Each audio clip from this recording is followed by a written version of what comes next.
además de que cada ser humano tiene a su ángel protector,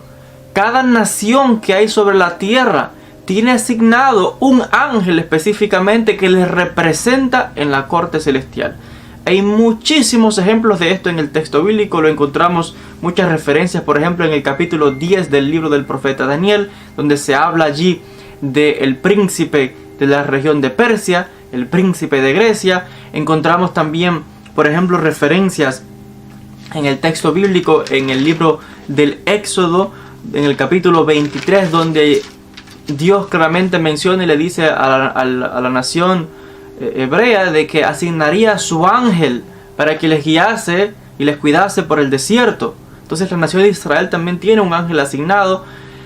Cada país sobre la tierra tiene, detrás de cada gobierno hay un ser espiritual, uno de estos príncipes celestiales que está asignado, que es el que dirige los asuntos y representa a esa nación en la corte celestial o en la asamblea de Dios, tal y como muestra el libro de Job, donde allí se narra de esta asamblea de los ángeles con la divinidad.